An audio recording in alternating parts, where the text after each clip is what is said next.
Okay, so first experiment that we are going to discuss today is to study the growth kinetics of Escherichia coli or E. coli and also calculate the associate parameters. So first of all, we should know that what is the meaning of growth kinetics.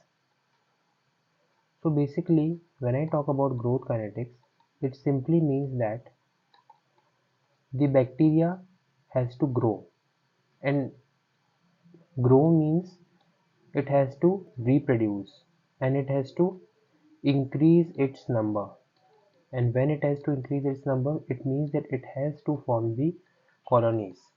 So indirectly what I mean to say is that if it has to increase its colonies, then it has to reproduce, and that is what we call as the bacterial population or the bacterial colony is growing.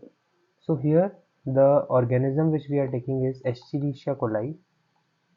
E. coli, it is again a bacteria, and we have to study its growth kinetics. Now here the Escherichia coli is kept under the uncontrolled growth as well as in the environment which has unlimited resources. So here we are growing the Escherichia coli into the environment which has unlimited resources, plus the environment is favorable. Now there are two ways to grow this. We can grow it in the solid media also, and we can grow the same bacteria in the liquid media also. Solid media will have agar in it, which you call as agarose, and the liquid media will not have agar in it. Now when I talk about favorable environment, what all properties am I talking about? I am talking about pH.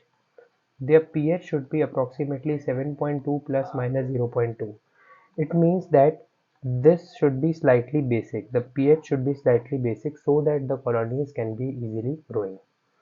If I talk about the temperature, so temperature should be around, suppose if it is or if it has to live in the human intestine, the temperature should be around 35 degrees Celsius. That is the optimum temperature. And why this much amount of temperature is required? So that the enzyme kinetics of the Escherichia coli can be taking place. So this is the amount of pH.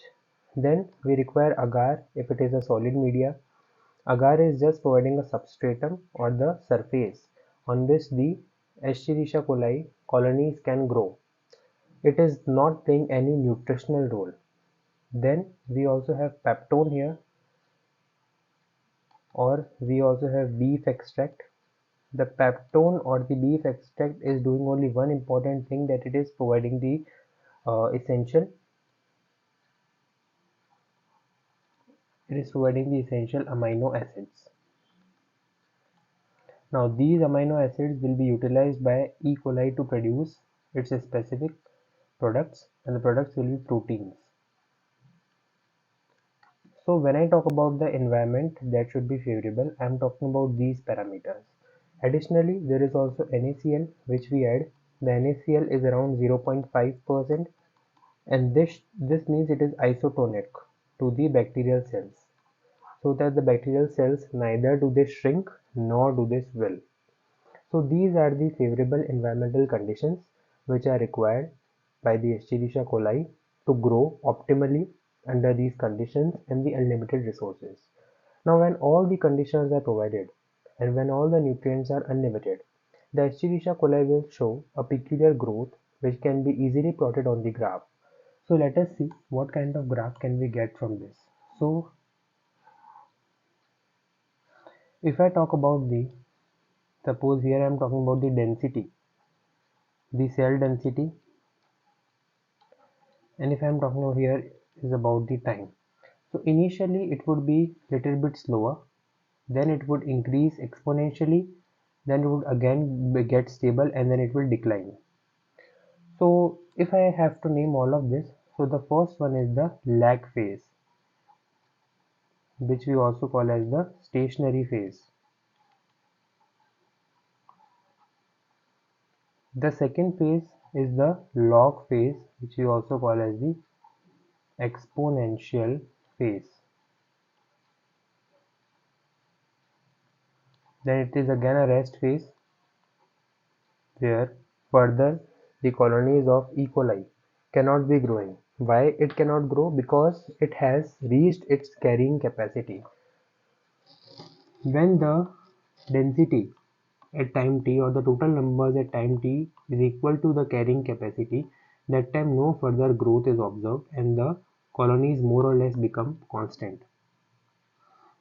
If it tries to maintain that thing, so there would be a point of time when the toxic materials which are produced as a byproducts from Escherichia coli metabolism will be accumulated, as well as these can also show cannibalism. As a result, the cell density will again start to decrease. So it is a declining phase. We can also call it the death phase. These are the four important phases which can be observed in the life of E. coli, of the whole of the E. coli culture. So if we are keeping it for this much amount of time, initially it will be showing the lag phase, then the sudden exponential phase, then there would be a resting phase or a stationary phase, and then there would be the death phase. It will be the negative one. So whole of the growth kinetics which we have to talk about today more or less relies on this area or on this phase. So here we have to talk about the growth kinetics of E. coli, that how is this colony growing, because and why are we concerned only about this place, because here we can see that there is a significant increase, in the amount of cells, or there is a significant increase in the cell density. So this can be clearly associated or correlated with the growth kinetics of the bacteria. So I have again duplicated the graph. Suppose at this time, this is the initial time. Suppose here the number of cells at the time 0, starting time is 0. That is n naught. Means n naught is at the initial. This is the initial number of cells. We are just right now we are just seeing the number of cells. So number of cells at the initial time, let it be n naught. At the final time, let it be nt. So let's say here it's nt. So this much amount of time, whatever, this is the t. Now, in order to measure n naught and in order to measure nt, we have various methods to calculate n naught and nt. That is, only we can do this by observations and by the experimentation. This is not something which can be solved by just putting the values and solving a numerical. No, we have to calculate this through experiments. So there are two methods how we can calculate n naught and nt, that is the indirect methods and the direct methods. Generally, when we will be solving the numericals, the values of n naught and nt will be provided. But if in case they are not provided, that time you either have the indirect method or you have the direct method to calculate them. Now n naught and nt. What can be these n naught and nt values? These can be either simply cell numbers. These can also be the colony forming units, and these can also be the density of cell. Now what is the meaning of density of cell? It is the mass upon volume only, that formula only. So anything can be considered n. Generally we take it as cell number only. In the questions also they are going to provide you directly the cell number, that can be n naught and nt. So now we are going to particularly try to identify that how we can measure these number of cells either in the indirect way or through the direct way. So starting from the indirect way, there are many ways through which we can calculate the number of cells indirectly. That is, okay, let's first come to direct way because it's quite simple, and then afterwards we are going to understand that how we can calculate the number of cells indirectly also. So one of the important direct way method comes is that we can do it through hemocytometer or Newborn's chamber.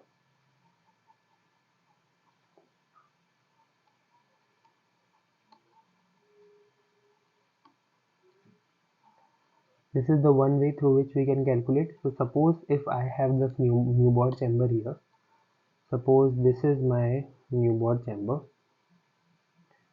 and here I have such kind of divisions. So I am only concerned about the number of cells here in these areas. in this quadrant I'm concerned, in this quadrant I'm concerned, in this quadrant I'm concerned, and then in this quadrant I'm concerned. Suppose, and also we know that suppose in one or let's take all of them. So okay, let's take one only, one quadrant at a time. So in this one quadrant, the volume is how much? It is 1 millimeter deep. It is sorry, it's 1 millimeter wide. It's 1 millimeter long, and it's 0.1 millimeter deep. So overall it counts to 0.1 millimeter cube, and we know that 1 millimeter cube is equal to 10 to the power minus 3 ml. So here it can be also referred to as 0.1 multiplied by 10 to the power 3 or 10 to the power minus 3 ml. So for four such blocks, if I am talking about the four squares, the four large squares at the corners, so it would be how much? The total volume would be 4 multiplied by 0.1 multiplied by 10 to the power minus 3 ml. Right, so this is the volume. Now let us take one example, a hypothetical example. Suppose here were the cells present and all of them you have calculated. The total cells come out to be supposedly 400. So 400 cells were there in 4 chambers, or more accurately I should say not 4 chambers, 4 squares. 4 large squares, there were 400 cells. The total were 400 cells. Now we have to calculate what? We have to calculate the total number of cells which can be there in 1 ml. So we have to calculate cells per ml. So it simply means that you have your 400 cells here, and then this per ml is this total volume which we are taking. So it will be 4 multiplied by 0.1 multiplied by 10 to the power minus 3. So it can be approximately, so this will be cancelled out, so it can be written as 100. So let me write it here only. It would be 100 upon 0.1. If I am removing this also, then it will be how much? It will be 10 to the power minus 4. And if I bring this up, so it would be 10 to the power 6 cells per ml, but not right now. It's not the exact value. Then we have to also multiply this 10 to the power 6 value with dilution factor. Multiply by dilution factor. Suppose we have taken the E. coli culture here. This was our liquid culture. Now see, liquid culture would be very dense. We cannot directly use this because the number of cells would be very large and we cannot calculate these 400 cells. That time it will be 1000, 2000 or even 4000 cells. So what we do is we generally take 1 ml of this into a new test tube, and then we add 9 ml of diluent. Then again we take 1 ml of this and then we add 9 ml of diluent. Okay, so we are doing serial dilution.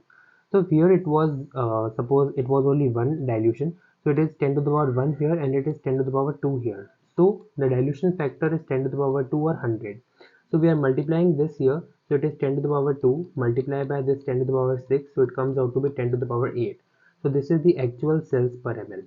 This is one of the direct ways to calculate the cells, and I'm directly saying you this is the way to calculate cells only. I'm even not talking about any other thing. Direct, just very simply you are calculating the cells. So this is how the Newborn chamber principle works.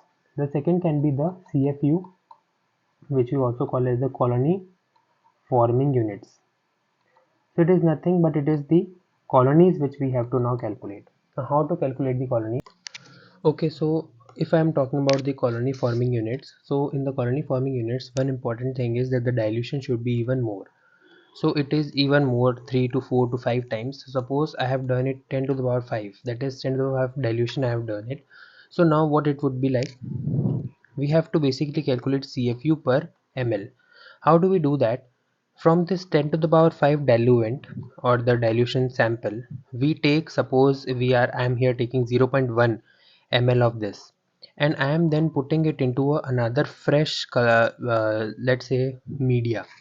So I have just inoculated this media with the 0.1 ml of my colony or this bacterial culture. Now I will wait for, let's say, 48 hours. There should be a time of incubation. In 48 hours I'll see in this one, or if let's say not taking this, let us take the petri plate, that would be more accurate. So in my petri plate, if I'm looking it from top, so there would be certain colonies in it. The colonies would be like here one colony, here one colony, then here, then suppose here. If I'm getting these like these, I am getting the colonies. So now what I'm going to do is that I'm going to simply apply my formula, that is the number of colonies multiplied by the volume of the culture, volume of this, yes, volume of this culture which we use, that is 0.1 ml, multiply by the dilution factor. So suppose if I'm getting here, in this case, if I'm getting 1 2 3 4 5 6 7, 2 3 4 5 6, and yes, 7 colonies of 7 upon volume here is 0.1 ml, multiplied by dilution factor here is 10 to the power 5. So it would be 7 multiplied by 10 to the power 6 colony forming units per ml. Now this is a broader method because here those cells which are unable to form colonies would not be counted. So that is important thing here. And this is talking about colonies, and it is not talking about the individual cells. So these two are the direct methods which we can use to calculate N naught and NT. Now if I talk about the indirect methods, one of the very important indirect methods comes turbidity, which even we have performed in the practicals. That is, through the turbidity we are going to measure the optical density.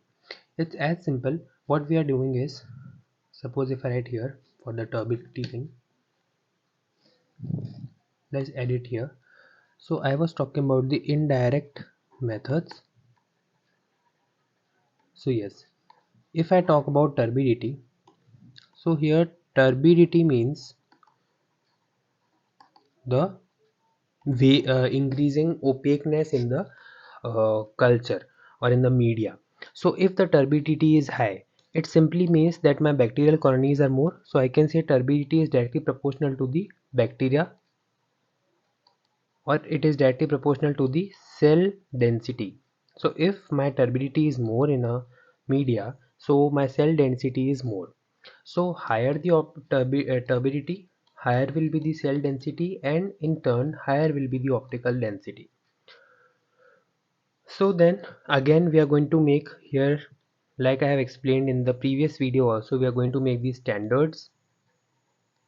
Then we have to simply plot those standards, and then we have to get a line or a slope, and then we have to take the optical density of that unknown 1 and unknown 2, or maybe of those which we have to calculate. So these will be the turbid solutions. Now these turbid samples, we have to take the optical density, and then we have to extrapolate and find the concentration. So here it would be the concentration which we are going to calculate as N. So it varies what we are going to take here. And here the optical densities are from 10 to the power 7, 10 to the power 8, like that way. Because if I talk about one optical density, and if we measure it for 600 nanometers, and it is also here, so we are making an approximation here. Through the lab work we come to know that for this one optical density which also deviated, there are approximately 8 into 10 to the power 8 cells per ml. So this is what lab experimentations have done, and this is the standard value which we also opt. Though we will not be asked to calculate this graph or whatever, but yes, if we get this, then this is what the standard value, this is what the standard value is, or is taken like that way. And then there are obviously some other indirect ways also which we, okay, so the other ways which can be used to calculate the N, T or N naught or any value of bacteria, that is the number of bacteria or density of bacteria, may also include the weight. That we take the dry weight of the particular colony, then we allow it to grow by incubating it, then we again make it dry, and then we calculate the weight. The difference will tell that how much of the density has increased. Now this is particularly possible, or this is particularly feasible in those bacterial colonies which produce a very high amount of product. Then only we can get the significant amount of difference in the weights. Otherwise we do not prefer this one. And the another one is fluorescence labeled technique. So in that, we are just, what we are doing is we are making them fluorescent, and then afterwards when they are going to divide, So on the differentiating property that some will be fluorescent and while the others would be not, we can easily see that how many of the new colonies have been added or how many of the new cells have been added. So these are the indirect ways to calculate the cell density, or we can say the, let's say, the turbidity, or let's say the cell number, and then there are the direct ways also through which we can calculate the colony forming units or the cell number. Now we are directly going to move on to the two formulas, and then we are going to calculate and solve the numericals. So in our, let's say, when we talk about the growth kinetics, the one most important thing that comes is the growth equation. Now what is the meaning of growth equation? For any bacterial colony, the n, that is the number of cells, this is standardized, okay. N will be equal to 2 to the power small n. This small n is the number of generations. So this is a standard thing, this is a standard formula which you should know, that the number of cells will be always equal to 2 to the power number of generations. Now if I talk about the number of generations n, how do we calculate the number of generations? So it will be the total time which is given in the question upon the generation time. The generation time can be also written as g, or it can be written as t, and total time can be written as capital T. So it is capital T by g, that is generation time, gt. Okay, so if I talk about the generation time for E. coli, in the most suitable conditions and during the exponential phase, the generation time can be 20 minutes also. Means doubling time is basically 20 minutes. And suppose in the question we say that we have left that culture, let's say for 200 minutes, and then we observe that there is a turbidity in the culture, and then you have to calculate the number of generations, how much of the generations have been added to that E. coli or to that particular media. So how do we calculate it? How many of the number of generations are added? So n is simply t by g, and total time we have given in the, that has been provided to us in the question, is 200, and generation time, supposedly if we are assuming it to be 20 minutes, so the number of generations which are added is 10, so 10 generations. So I am just assuming this can also be provided in the question. So this is one of the formulas, one of the very important formulas. Now this formula which we are talking about, wait, n equal to 2 to the power n, this is applicable when initial cells, or when at the initial time the number of cells n naught was 0. Means we have just started and there are no cells up till now, so that time so we can use this formula. Otherwise, if there are n naught amount of, if n naught amount of cells already present, then that time the formula changes into nt is equals to n naught multiplied by 2 to the power n. So this is our new derived formula, okay. This can also be used. I'm not making a box on this, I think it's obvious, but let me highlight this. Okay, so this can also be the formula which is used generally. Now if we are taking the logarithm on both the sides, or we are taking the log on both the sides, so it will be log nt equal to log n naught plus n log 2.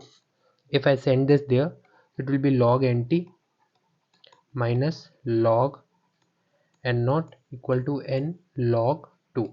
So n will be equal to log nt minus log n naught upon log 2. So in other ways I can say that this is also equivalent to, n is also equivalent to log nt minus log n naught upon 0.301, because that is the value of log 2. So this is also one of the ways to calculate the number of generations. Depends upon what all things have been provided to you in the question, you are going to solve the answer accordingly and you are going to calculate them accordingly.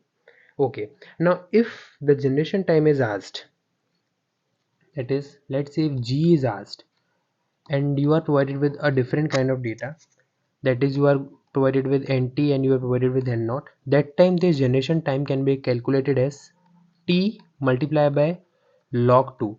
T, more accurately we can say it is total time, upon log nt minus log n naught. So this is your generation time, which can also be one of the formulas. Both of them can be asked, and anything can be asked to calculate.